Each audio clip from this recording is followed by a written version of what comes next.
Traveled around East Texas, you've probably seen it, even if you don't know what it is. We're talking about an invasive plant that covers trees and fences called kudzu. Kudzu had taken over Alabama like a green monster, creeping over everything in its path. Farmers and officials tried everything and nothing could stop it. Then the state released a wild new solution. At first it looked simple, but soon strange results began to show across the land. Could this risky plan really end Kudzu's reign?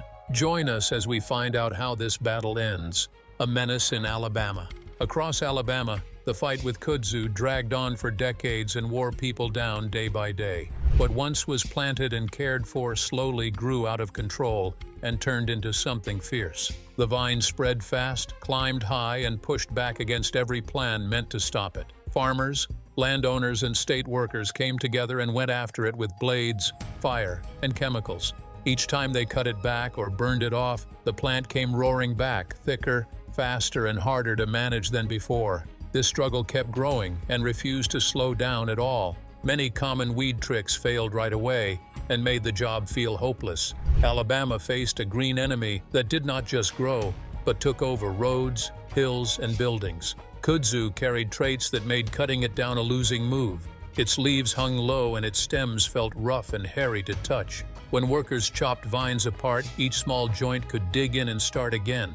The more they worked, the wider Kudzu spread, turning effort into fuel and making old weed rules useless and harmful for everyone trying to slow it down over time, again and again, without success at all anywhere nearby ever. Hidden below the soil, thick tubers worked like charged batteries. Trying to outrun regrowth turned into a draining waiting game. By the 1970s, millions of acres lay covered under thick green blankets. People watched barns tear apart and branches snap under slow pressure. Alabama stood at the edge of takeover, fighting for land and stability. This was no normal weed anymore. Beneath the soil, a deeper reason drove its strength, waiting to come into view while answers stayed hidden below ground, shaping a story far bigger than anyone first believed or understood fully at the time then or later. Long before people started calling Kudzu a menace, the story had already been set in motion. It began in a time when Americans were looking outward,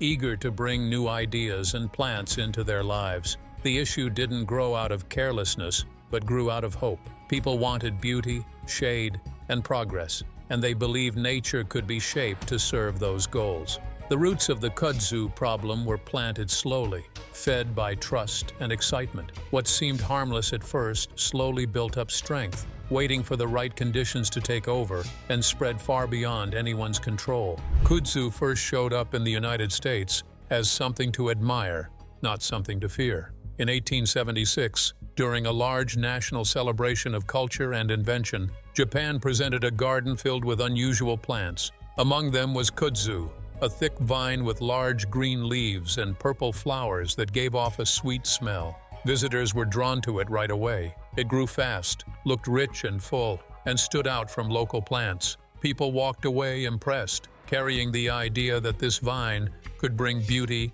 and usefulness back home with them. Gardeners and plant sellers quickly picked up on that excitement and built it up even more. They talked up kudzu as a perfect choice for decoration. It was shown as a vine that could climb, spread out, and cool down homes during hot southern days. Nurseries began to push it hard, selling seeds and plants across the region. Homeowners bought into the promise and planted it along fences, porches, and doorways. They watered it, watched it climb, and felt proud as it filled in quickly. Its fast growth seemed like proof that it was doing its job well. At that stage, nobody stopped to think about what might come next. Thick green cover was seen as a gift, not a warning sign. Kudzu spread out and filled spaces faster than most plants, creating shade almost overnight. It felt like a smart choice for a warm climate. People did not expect it to turn wild or break free. The idea that a plant grown for comfort could later choke land and structures never crossed their minds. Things changed years later when the country faced a serious environmental disaster that pushed officials to act fast. During the 1930s, large parts of American farmland were breaking down. Dust storms swept across the land as topsoil blew away, leaving farms damaged and families struggling. The government stepped in, looking for quick ways to hold soil in place and slow erosion. Kudzu came back into the picture because of how fast it could spread and cover bare ground. Officials leaned into this idea and pushed it out as a powerful solution. Farmers were encouraged to plant it, and many were paid to do so across wide areas of land. This push grew into a full movement. Millions of seedlings were handed out, and kudzu fields began to pop up across the South.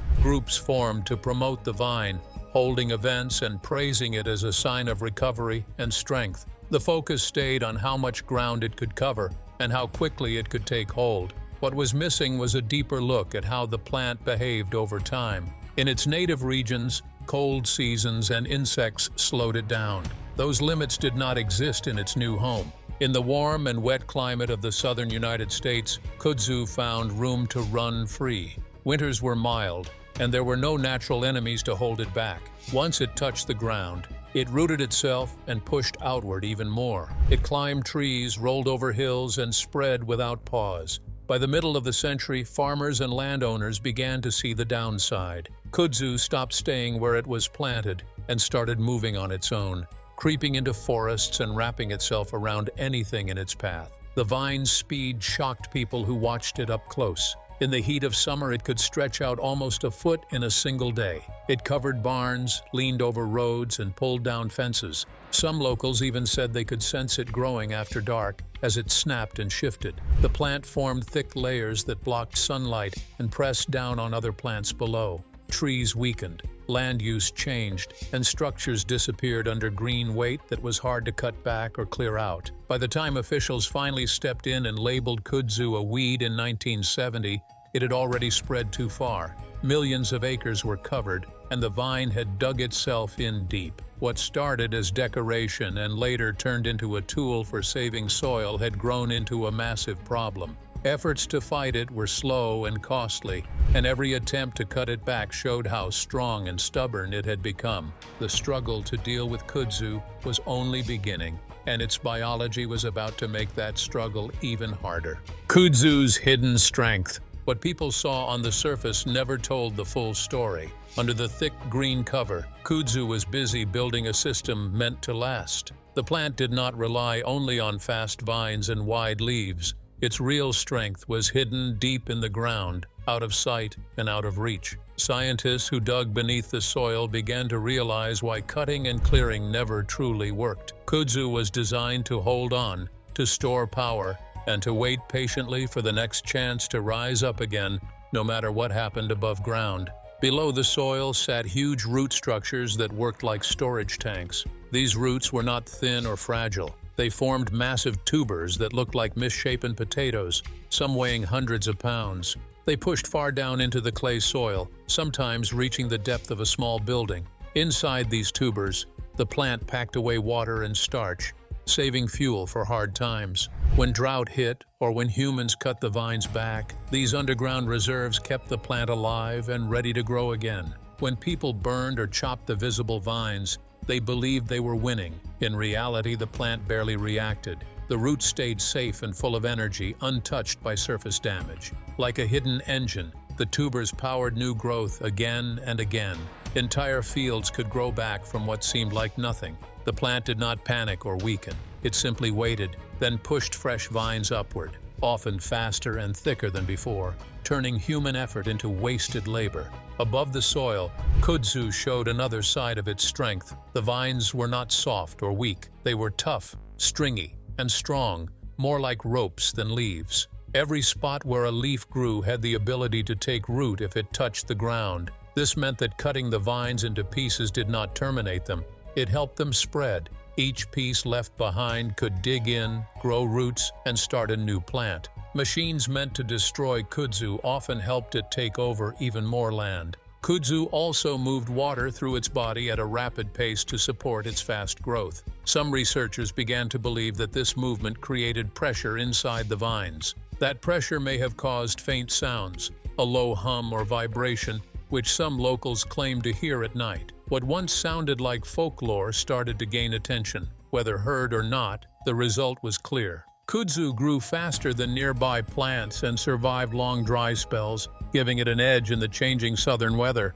This mix of deep strength and surface spread made the plant extremely hard to stop. Fighting it meant dealing with both what could be seen and what stayed hidden. Some scientists even suggested that Kudzu did not act alone. They believed the vines might send chemical signals to each other. When one section faced danger, nearby vines could sense it and react together. This shared response helped explain why control efforts failed again and again across Alabama. As people struggled to adjust their plans, older methods began to fall apart. Mechanical removal was tried first, using mowers and tractors to tear the vines away, but Kudzu fought back in unexpected ways. The vines wrapped around blades and wheels, choking engines and snapping parts. Machines broke down quickly, turning work sites into dangerous zones. Clearing even small areas became slow, costly, and risky. What looked like progress often ended with broken equipment and more vines left behind. Cutting the plant down also caused new problems. Each cut created many new pieces, and each piece had the power to grow. Instead of shrinking the patch, mowing helped it spread wider. The land was filled with fresh shoots, thicker than before. Workers realized too late that every pass of a blade helped plant the next wave. The effort turned into a cycle where each attempt to remove Kudzu helped it settle in deeper and spread farther. Fire was used next, especially during colder months. Dry vines burned fast, leaving behind black ground that looked clean and empty. For a short time, it felt like success. But once rain returned, bright green shoots pushed back through the soil. The roots below had survived without trouble. The fire cleared the top but left the heart of the plant untouched. Each burn only reset the surface while the real problem stayed alive underground. Chemical sprays followed, bringing new hope. Strong herbicides were spread across fields, and leaves quickly wilted and fell away. At first, it seemed like the chemicals worked, but over time, Kudzu changed its response. It did not just fade slowly, it adapted. Some scientists believe the plant could sense the chemicals and warn nearby vines. When one area was sprayed, others reacted by slowing growth and protecting their roots until the danger passed. As Alabama watched effort after effort fall short, it became clear that this plant was built to survive every move made against it. The biological relief. As months passed and failures piled up, fear started to settle in across Alabama. Kudzu was no longer just spreading. It was overpowering everything in its path. Thick vines soaked with water became so heavy that they dragged down full-grown oak trees. Forest tops folded in on themselves as if pressed by a giant hand. Power lines snapped under the strain, and old barns gave way as vines wrapped around beams and pulled non-stop. The plant acted like green concrete, pressing down until nothing underneath could breathe or stand. This crushing force made people feel small. Tools that once worked against other weeds did nothing here. Bulldozers stalled, blades snapped, and chemicals lost their bite. Kudzu did not act like a normal plant anymore. It behaved like something built to resist attack.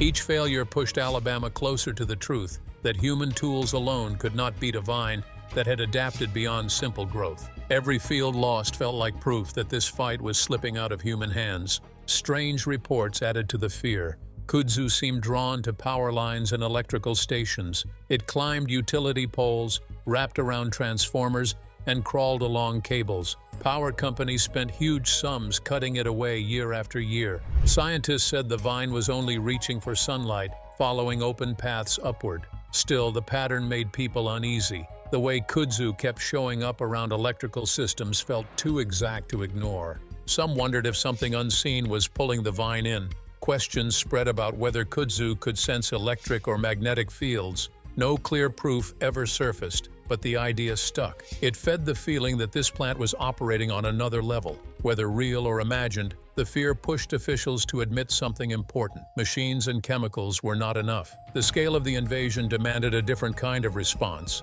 one rooted in biology rather than force. With options running out, attention turned to living solutions. If tools could not stop Kudzu, maybe animals could slow it down. This shift marked a major change in thinking. It was an admission that the fight could not be won quickly or cleanly. The vine was too deep, too tough, and too spread out. The next move would require patience, time, and acceptance of limits rather than quick victories. That was when goats entered the picture. Farmers began to bring in herds as a last hope. Goats did what machines could not. They ate kudzu without hesitation. They chewed through leaves, pulled at stems, and kept going day after day. Where goats grazed, vines thinned out and growth slowed down.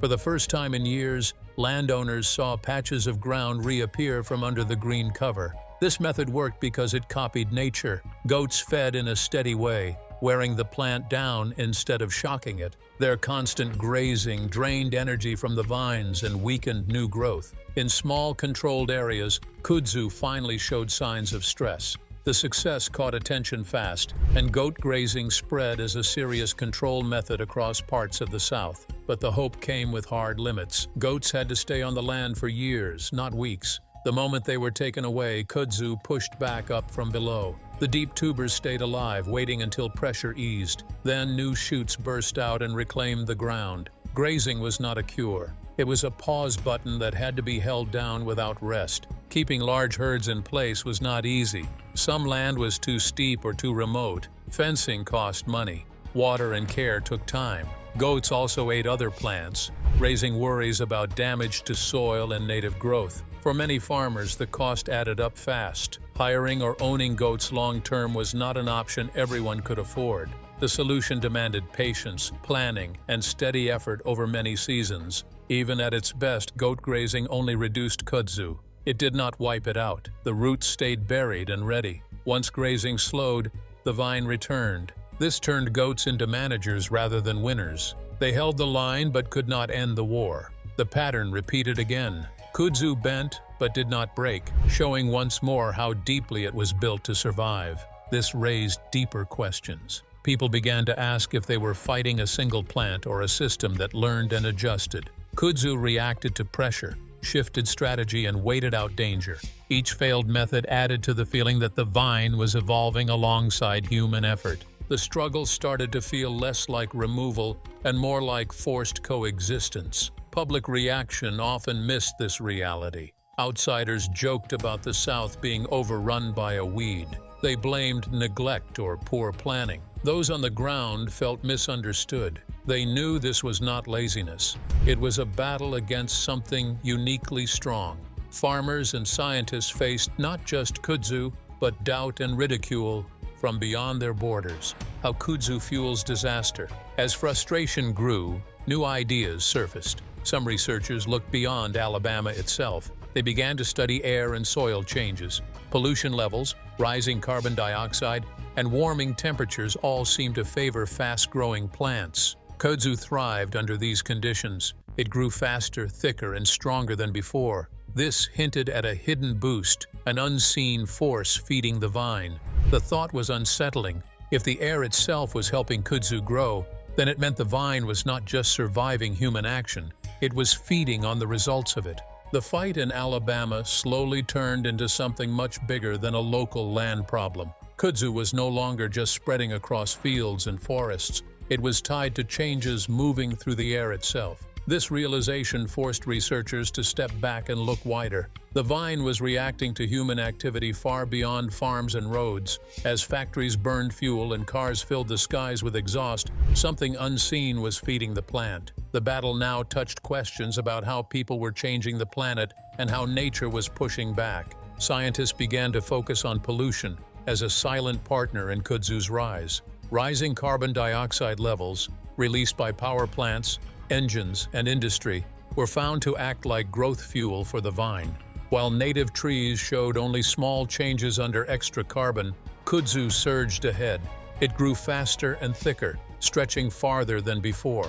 Even more troubling, it learned how to save water. The vine opened its leaf pores less often, holding moisture inside during heat and drought when other plants dried out. This boost gave kudzu two clear advantages at once. It stayed hydrated when nearby plants struggled, and it grew larger with less effort. The vine was not just speeding up, it was changing how it functioned. Researchers realized kudzu was feeding directly off modern pollution, growing stronger as emissions rose. Farmers who had long suspected something unnatural were finally proven right.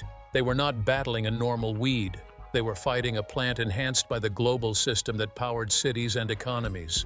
The effects of kudzu did not stop at growth speed.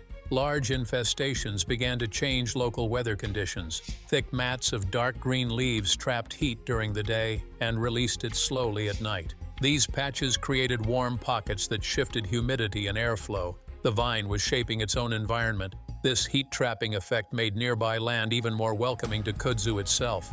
The plant consumed resources while also rebuilding the land to suit its needs. At the same time, a deeper chemical process was unfolding underground. Kudzu belongs to a plant group that pulls nitrogen from the air and locks it into the soil. In small amounts, this can help land recover. But kudzu pushed nitrogen levels far beyond normal. When mixed with high carbon dioxide, soil microbes released nitrous oxide, a greenhouse gas far stronger than carbon dioxide. The vine was not only growing because of pollution, it was helping drive climate change further. This discovery broke an old belief. Kudzu was not simply adding green cover or making oxygen. It was worsening the same environmental damage that allowed it to spread. Alabama became an early warning sign showing what happens when fast-growing plants meet polluted air. Herbicides failed not because of poor planning, but because kudzu healed too quickly. Its boosted growth let it recover before chemicals could finish their work. Researchers also noticed physical changes in the plant itself. Kudzu vines were becoming thicker and harder much earlier in their life cycle. What used to feel soft now resisted cutting. Some scientists began to wonder if the vine was shifting toward a woody form, halfway between a vine and a tree. If that shift continued, basic tools would no longer work. Machetes and trimmers might fail, replaced by chainsaws just to cut through the dense fibers strengthened by extra carbon. Another problem rose quietly through the air. Kudzu began producing more pollen. As infestations spread, airborne allergens increased. People living nearby reported worse breathing problems and longer allergy seasons.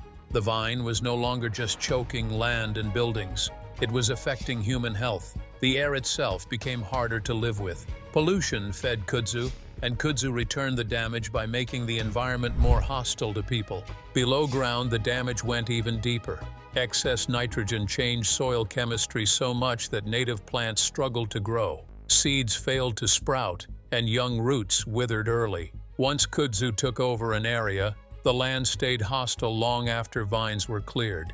This effect earned a grim name among ecologists. The soil behaved like it was still alive with the vine's influence, blocking recovery and inviting other invasive plants instead of forests. Some scientists also pointed to hidden life beneath the surface. Kudzu appeared to support a special mix of bacteria and fungi that thrived in nitrogen-rich soil. These microbes may attack or weaken the roots of nearby trees. Meanwhile, the vine's massive tubers crowded underground space, squeezing out native roots slowly over time. The real battle was not only visible above ground, it was happening quietly below, where kudzu was preparing the land to belong only to itself, from threat to potential fuel. Far below what the eye can see, kudzu keeps fighting its war. Long before other plants can rise up from the soil, kudzu is already there, pushing them out. Its huge tubers work like underground shelters, packed with stored energy that can last for years.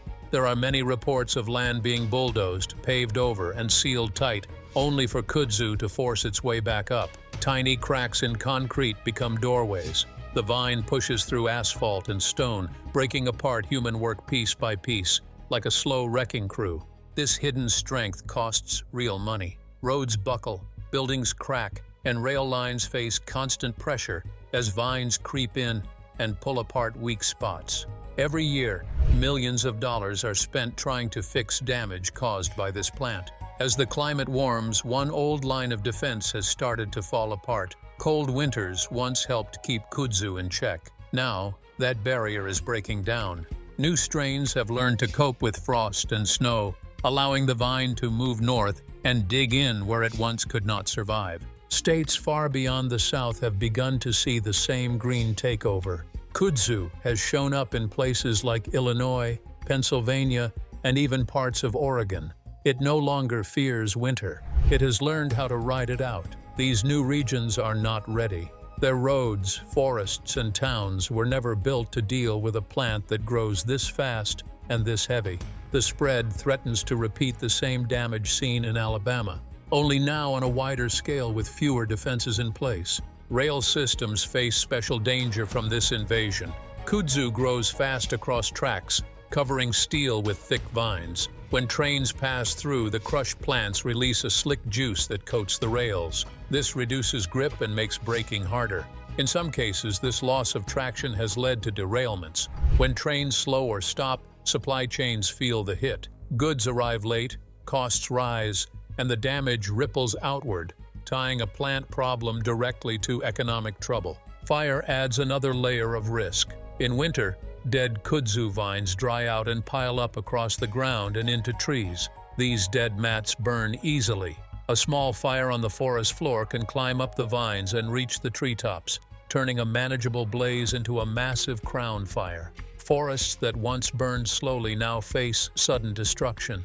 With bridges and power grids already aging, the added weight of living and lifeless vines pulls at structures until something gives way. As kudzu keeps spreading, people are forced to ask harder questions. The vine's growth is not random. Human choices helped it along. Climate change, land use, and pollution all played a role. Looking ahead, many experts now agree that wiping kudzu out completely is not realistic. A new phase has taken shape. Instead of total removal, the focus has shifted toward control and long-term management. The goal is no longer victory but balance, even if that balance is uneasy. One unexpected idea has started to gain attention. Kudzu grows fast and builds massive amounts of plant matter. Some researchers believe it could be cut back and turned into biofuel. In this view, the vine becomes a resource instead of just a threat. There is irony here. Pollution helps kudzu grow, and kudzu could then be used to make energy that may also create pollution. Still, for communities searching for new energy options, this idea offers a different way to look at the problem.